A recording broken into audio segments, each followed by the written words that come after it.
Okay, so welcome to part 2 of this video.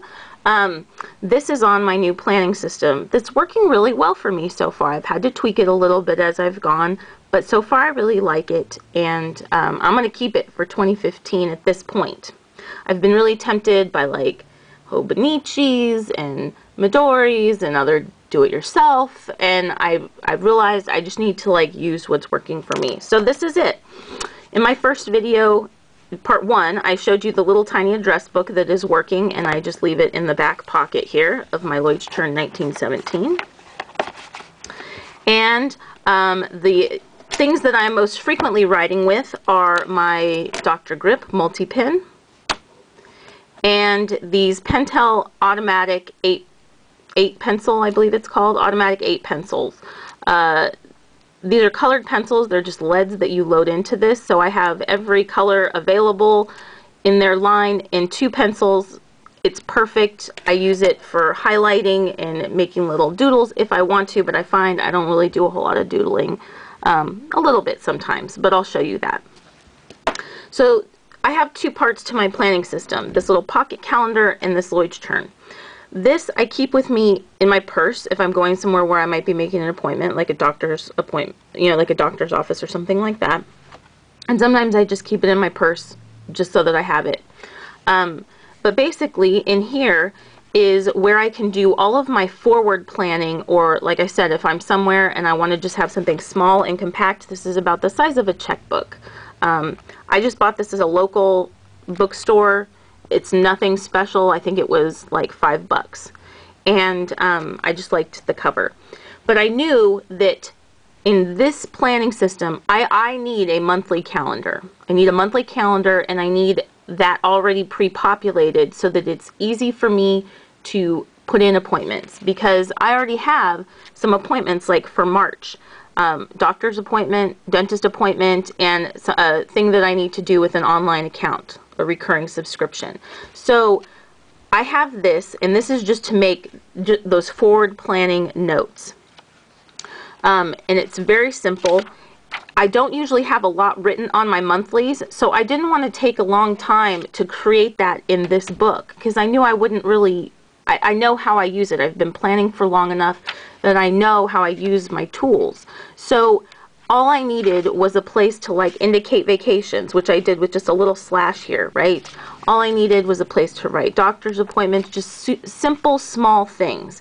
In this planner, there's a little space for notes, but it's not large. It doesn't take up a whole lot of room, and that's great because I don't use a monthly extensively, but I do need one. So this takes care of my forward planning needs, and this was a 2-year, I thought I said 18 in the last video, but it's a 2-year calendar. This will take me all the way through December 2016. So, you know, sometimes you have to book appointments like 6 months in advance. Well, we do here where I live. I don't know if that's the case for everybody. That's not a problem. Even a year, 2 years, whatever. Well, now a year because it's 2015. Happy 2015. So I have all of my forward planning needs here, and I didn't have to create any of that, which is really nice. This is the more detailed book that I always have open on my desk that I consistently look at. So I made the settings on this video hopefully so that I can show you the spread without showing you all of the details, so I didn't have to put like post-its everywhere, because I understand the need for privacy, and I want that, but I don't like looking at videos that have post-its everywhere. So let me show you what a general spread looks like. So I'm just going to kind of go out like here. So what I've done is I like to have an equal size space for every day of the week. And I explained it in part 1, the reasons why I created my own, because I really couldn't find that. I often do more things on Saturday and Sunday than I do during the week, because during the week I have a set work schedule. So at a minimum, I wanted an equal number or an equal size for each day. I needed something that was relatively simple because, as I'll show you, sometimes I have a lot of things that I need to write down, but not always. So I needed, you know, some space, some sizable space, and I have some features that I like of a planner that I like to complete every week, and things that I need every week. So what I did was I just measured out the lines on the paper and I evenly divided them. So like a month ahead, I will, with my ruler, just go through, lay down a line. This is just the width of the ruler. I will lay out my lines here. This whole setup takes me, you know, a minute or two. Then I will label the month at the top. Sorry, I'll label the month at the top. And for that month, anything that I have, like I need to put my trash out on Wednesday, I always have to write that down for myself or I will forget. With those little stencils that I showed in a previous video, I've just been playing around with making, you know, different shapes for the date. I label the day of the week. I draw a circle just because I like to put the temperature and the moon phase. It's just something that's cute to me and I like it. When I'm laying this out, I will pre-populate any holidays I need to take note of. I will use this planner to do that. So I'll look at the month in this. Once I've drawn out my month, I'll look at the month in here, fill out anything that was in that little calendar. So I do a month ahead of time.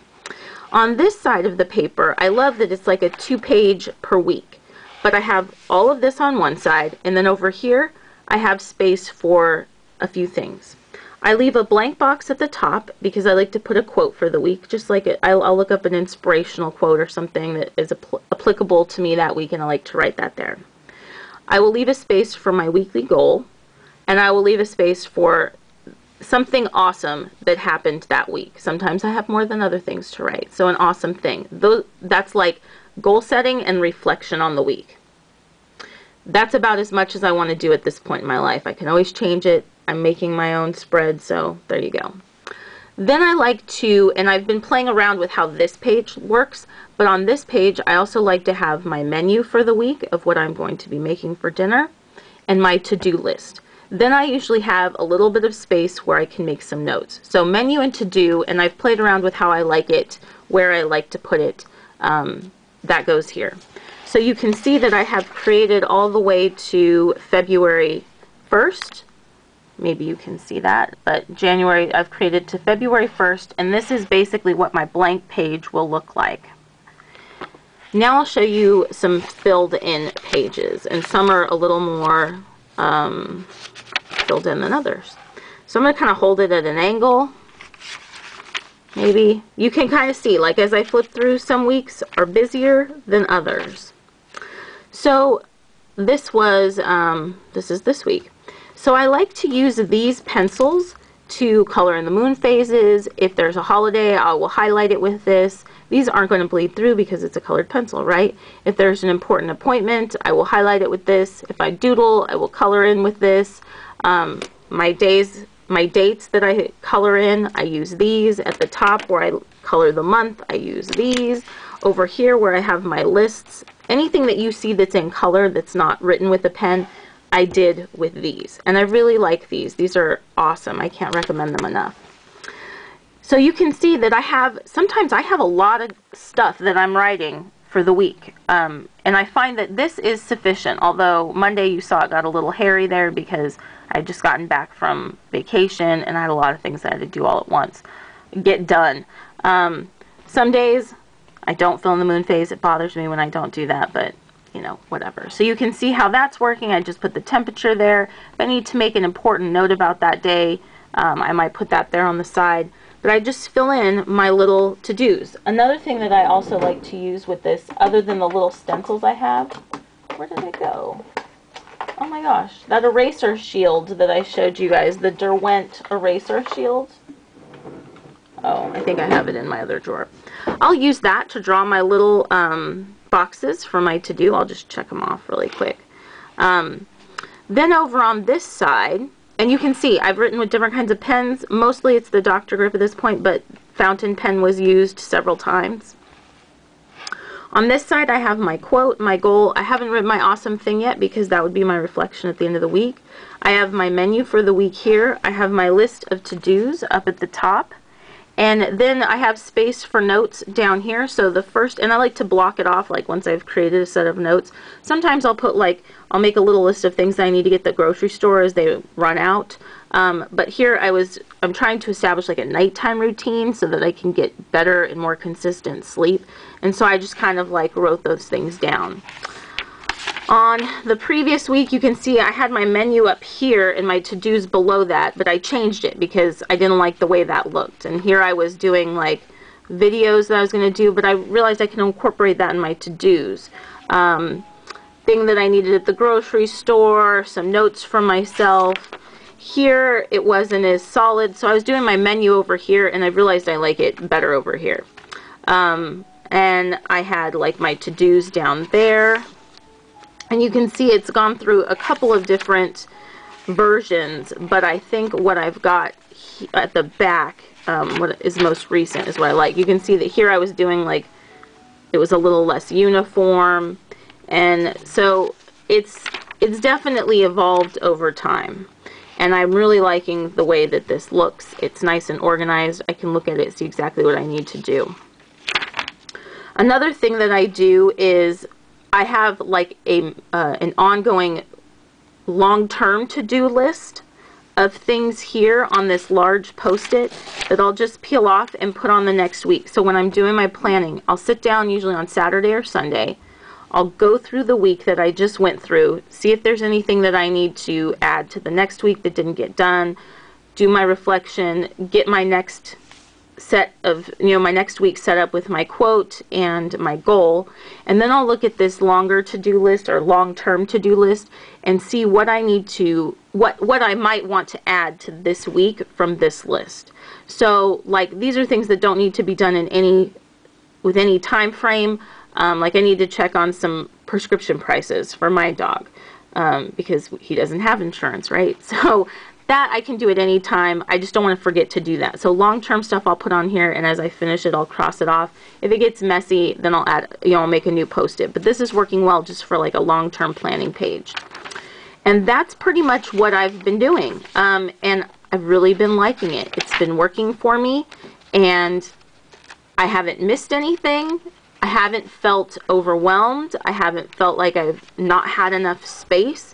I actually feel like it works pretty well, and I like when I don't just, sometimes in the Success Choice Planner I would have just so much blank paper, like for several weeks at a time. I might only have a few things written down, but for several weeks at a time, all I'd have filled in was like the menu and a couple of to-dos.